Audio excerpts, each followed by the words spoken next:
Daniel Camargo nació el 22 de enero de 1930 en La Mesa, población de los Andes colombianos. Daniel fue un niño feliz hasta la muerte de su madre. A esta triste pérdida se le sumó el matrimonio de su padre con su madrastra, la cual tenía problemas psicológicos. Los expertos decían que la mujer tenía un deseo frustrado de haber tenido una niña, así que para compensar ese deseo, obligaba al pequeño a vestirse de mujer e ir al colegio así, e incluso hacía presentarse con un nombre femenino. Años más tarde, Daniel dijo: lo que estaba tratando era convertirme en una mujer, puede ser que me amara, pero no me podía amar como un niño. Tras investigar el caso, el profesor Jiménez dijo: esta humillación acompañada del maltrato y el rechazo de esta mujer genera en Daniel un odio hacia el sexo opuesto. Una vez que Daniel se había graduado, trabajó en distintos oficios y con lo que ganaba aportaba a su familia. A partir de aquí no se sabe mucho sobre Daniel hasta que cumplió los 30 años. En 1960, Daniel se casó con su novia Alciera Castillo, a quien 3 años más tarde la descubrió siéndole infiel con otro hombre. Este suceso hizo que vuelvan sus problemas de la infancia. Fue como el despertar de ese trauma, y lo que sigue en adelante es todo ese odio hacia las mujeres que él trae guardado. Tras la separación, Daniel rehizo su vida con otra joven por ser supuestamente virgen. Sin embargo, cuando el colombiano descubrió que ella ya había estado con otros hombres, diseñó un tétrico plan para compensar aquella farsa y justificar los abusos a menores. Daniel, para justificarse, dijo: no fui capaz de dejarla porque estaba locamente enamorado. Había momentos en que yo decía: sí, yo la dejo, pero en otros no era capaz. Esto dio como resultado que como yo no había tenido experiencias con mujeres vírgenes y al mismo tiempo era incapaz de dejar a esa muchacha, yo acepté como lo más correcto que ella me ayudara a conseguir chicas que fueran vírgenes. La estrategia que pusieron en marcha consistía en que él se hacía pasar por un vigilante de una tienda y al identificar a su víctima, la acusaba de haber robado algún producto y la retenía. Al momento aparecía la novia de Daniel y se hacía pasar por alguien que quería ayudar. La llevaban a una cafetería y la drogaban, y luego se la llevaban a su vivienda para que él abusara de la menor. Una vez cometidos los abusos bajo la mirada cómplice de su pareja, Daniel estrangulaba a las niñas de entre 10 y 14 años y se deshacía de los cadáveres en un lugar conocido como El Charquito, un sendero próximo al municipio de Soacha, en Cundinamarca. Hasta su detención en 1967, el criminal arrebató la vida de 17 menores, lo que provocó una ola de indignación popular que pedían justicia. Los medios de comunicación se hicieron eco de los crímenes y apodaron al responsable como el sádico de Charquito o el monstruo de los manglares. Finalmente, la policía consiguió darle caza. No obstante, en aquella época no existían las leyes sobre femicidio y el tribunal lo condenó a una pena leve de 5 años de prisión. A su salida, Daniel continuó con su carrera criminal. Durante los siguientes años, Daniel se trasladó a Barranquilla, se cambió de nombre por el de Manuel Solís Bulgarín y empezó a realizar nuevos abusos y asesinatos de niñas. El 3 de mayo de 1974 fue sorprendido por las autoridades mientras intentaba enterrar una de sus víctimas. Acababa de abusar y estrangular de una pequeña de 9 años. En esta ocasión, Daniel Camargo fue condenado a 25 años de prisión y enviado a la isla volcánica de Gorgonia, en la costa del Pacífico de Colombia, de donde jamás nadie se había escapado. Durante el tiempo que estuvo recluido, el pederasta se dedicó a trazar un plan de fuga. Estudió los vientos y las mareas que rodeaban al recinto. Construyó una canoa con la madera de los árboles del exterior de la prisión, que camufló de las miradas de los vigilantes, y una vez estudiados los horarios de los funcionarios, emprendió su huida. Era 1984 y tan solo había cumplido 10 años de condena. Daniel logró burlar todas las medidas de seguridad de la prisión, lanzar la canoa al agua y permanecer 3 días en el mar sin comida y sin agua, hasta que llegó a orillas de Ecuador. Las autoridades colombianas lo buscaron desesperadamente, hasta que por último lo dieron por muerto. Creían que había sido devorado por tiburones. Daniel continuó en el país latinoamericano. Se presentaba con una Biblia en la mano entre niñas indefensas o de clase baja social, y decía ser un pastor protestante extranjero que necesitaba ayuda. Al encontrarse perdido, preguntaba por el mejor camino para llegar a una fábrica próxima, supuestamente para recoger dinero, con el fin de que las menores no sospecharan nada. El supuesto enviado de la iglesia les ofrecía una buena cantidad de sucres, la cual era la moneda de Ecuador en ese momento, a cambio de que lo acompañaran. Una vez en el bosque, abusaba de ellas y les quitaba la vida. Los cuerpos de las víctimas eran abandonados entre la maleza.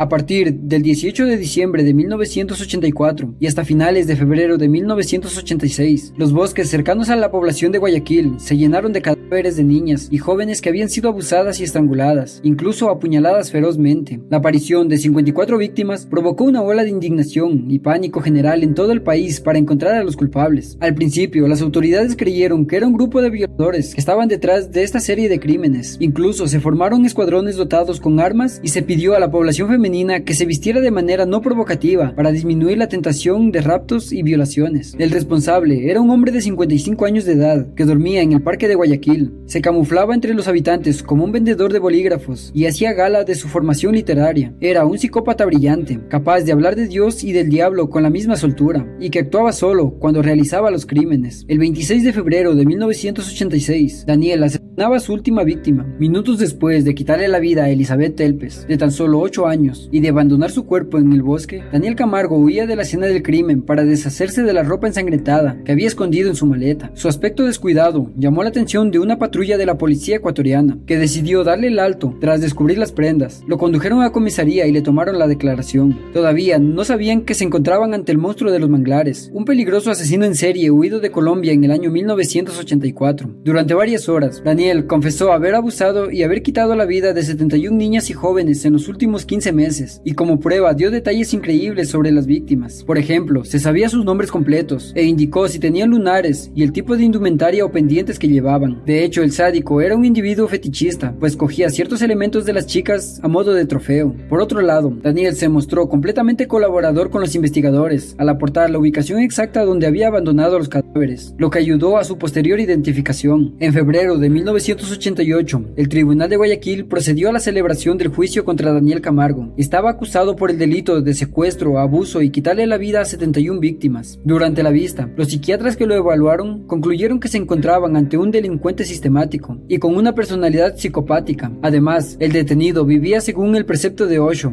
Si no vives peligrosamente, no vives. La vida solo florece en el peligro. La vida nunca florece en la seguridad. Cuando todo está yendo a la perfección, fíjate, te estás muriendo y no pasa nada.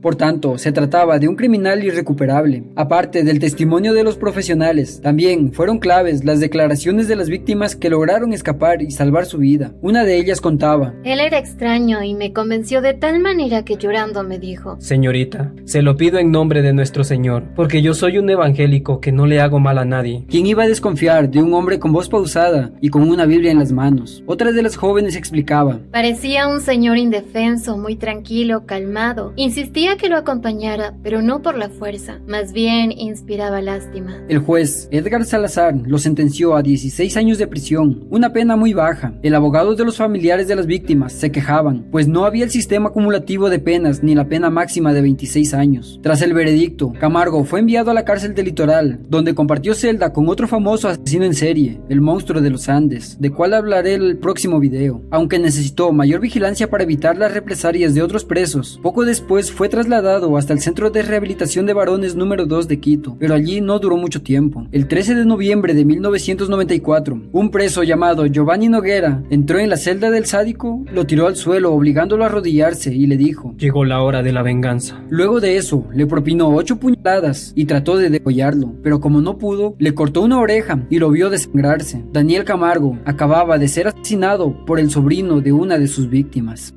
No se olviden de suscribirse para más casos y nos vemos en la siguiente historia.